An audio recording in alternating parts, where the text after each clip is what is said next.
Hi hello ನಮಸ್ಕಾರ. ಇವತ್ತು ನಾನು ನಿಮಗೆ ಒಂದು ಸುಂದರವಾದ ಜಾಗಕ್ಕೆ ಕರ್ಕೊಂಡು ಹೋಗ್ತಾ ಇದ್ದೇನೆ. ನೀವೇನಾದರೂ ಉಡುಪಿ ಕಡೆ ಬಂದರೆ ದಯವಿಟ್ಟು ಈ ಜಾಗನ ಮಿಸ್ ಮಾಡಿಕೊಳ್ಳೇಬೇಡಿ. ಹಾಗೂ ನೀವು ಈ ಜಾಗಕ್ಕೆ ಬರಬೇಕು ಅಂದರೆ ನೀವು ಇಂಡಿಯನ್ ಕಲ್ಚರ್ ಡ್ರೆಸ್ಸನ್ನೇ ಹಾಕ್ಕೋಬೇಕು. ಸ್ಲೀವ್ಲೆಸ್ಸು ಶಾರ್ಟ್ ಡ್ರೆಸ್ಸಸ್ ಎಲ್ಲ ಅಲೋವಿರಲ್ಲ. ಒಂದು ಕಡೆ ಎತ್ತರಕ್ಕೆ ಉದ್ದ ಹರಡಿ ನಿಂತ ಪಶ್ಚಿಮ ಘಟ್ಟದ ಪಸಿರುಡಿಯ ಸೊಬಗು, ಮತ್ತೊಂದು ಕಡೆ ಹಚ್ಚ ಹಸಿರಿನ ಗದ್ದೆ. ಆದರೆ ನಾವು ಹೋದಾಗ ಗದ್ದೆಯ ಕೊಯ್ಲಾಗಿತ್ತು. 14 ಎಕರೆ ವಿಸ್ತಾರದ ತುಂಬಿ ತುಳುಕುವ ಕೆರೆ. ಈ ವಿಶಾಲ ಕೆರೆಯ ನಡುವೆ ತೇಲಿ ನಿಂತಿರುವ ನಕ್ಷತ್ರಾಕಾರದ ಚತುರ್ಮುಖ ಬಸದಿ. ಈ ಬಸದಿಯ ಮುಖ್ಯ ದೇವತೆ ಪದ್ಮಾವತಿ ದೇವಿ ಹಾಗೂ ಅವಳಿಗೆ ಇಷ್ಟ ಅಂತ ಕೆರೆಯ ತುಂಬ ಕಮಲದ ಹೂವುಗಳ ಸಿಂಗಾರ.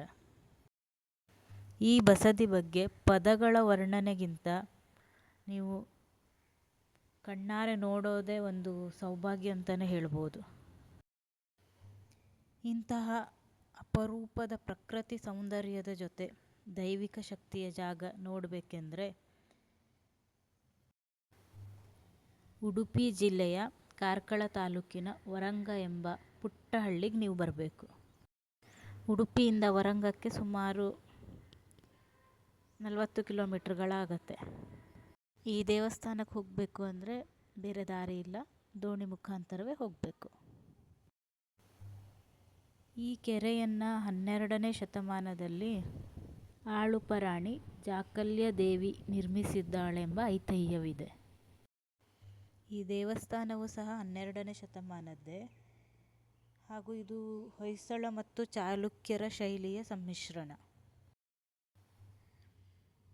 ಇಲ್ಲಿ ಜೈನ ತೀರ್ಥಂಕರರಾದ ಪಾರ್ಶ್ವನಾಥ, ಅನಂತನಾಥ, ನೇಮಿನಾಥ ಹಾಗೂ ಶಾಂತಿನಾಥರ ವಿಗ್ರಹಗಳನ್ನು ಕಾಣಬಹುದು. ನಮ್ಮ ಗೇರುಸೊಪ್ಪಾದ ಬಸದಿಯಲ್ಲೂ ಸಹ ಇವರದೇ ವಿಗ್ರಹಗಳಿರೋದು. ವಡನಬೈಲ್ ಪದ್ಮಾವತಿ ದೇವಿಯ ಬಗ್ಗೆ ಗೊತ್ತಿರೋರಿಗೆ ಮತ್ತೆ ಪುನಃ ಇಲ್ಲಿನ ದೇವಿಯ ಬಗ್ಗೆ ಹೇಳೋ ಅವಶ್ಯಕತೆ ಅಂತೂ ಇರಲ್ಲ. ನೀವೇನಾದರೂ ಇಲ್ಲಿಗೆ ಬಂದರೆ ತಪ್ಪದೇ ಈ ದೇವಿಗೊಂದು ಪೂಜೆ ಮಾಡಿಸ್ಕೊಂಡೇ ಹೋಗಿ. ಇದು ಜೈನ ಕ್ಷೇತ್ರವೇ ಆಗಿದ್ದರೂ ಸಹ ಇಲ್ಲಿ ಅನ್ಯ ಧರ್ಮೀಯರು ಸಹ ಬಂದು ಪೂಜೆ ಮಾಡ್ಕೊಂಡು ಹೋಗ್ತಾರೆ. ಇದನ್ನು ಇಷ್ಟಾರ್ಥ ಸಿದ್ಧಿ ಕ್ಷೇತ್ರ ಅಂತಲೇ ಹೇಳ್ತಾರೆ. ಇಲ್ಲಿ ಚರ್ಮದ ರೋಗಗಳಿಗೆ ವಿಶೇಷವಾಗಿ ಹರಕೆಯನ್ನು ಹೊತ್ತುಕೊಳ್ತಾರೆ.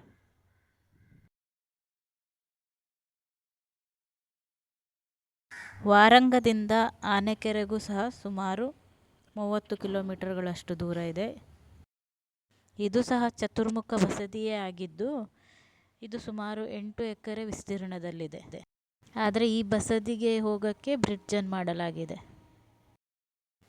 ಈ ಕೆರೆ ಬಸದಿಯನ್ನು ಭೈರವ ಅರಸು ವಂಶದ ಪಾಂಡ್ಯನಾಥ ಪಾಂಡ್ಯಪ್ಪೆಡೆಯ ಕಟ್ಟಿಸಿದ ಎಂಬ ಇತಿಹಾಸವಿದೆ. ಇಲ್ಲಿಯೂ ಬೇರೆ ಧರ್ಮದವರು ಬಂದು ಪೂಜೆಯನ್ನು ಸಲ್ಲಿಸಿಕೊಂಡು ಹೋಗ್ತಾರೆ. ಇದು ಸಹ ಕಾರ್ಕಳದ 18 ಜೈನ ಬಸದಿಗಳಲ್ಲಿ ಒಂದು. ಉಡುಪಿ ಕಡೆ ಬಂದವರು ಮಿಸ್ ಮಾಡದೆ ಇದನ್ನು ನೋಡ್ಕೊಂಡು ಹೋಗಿ. Thank you.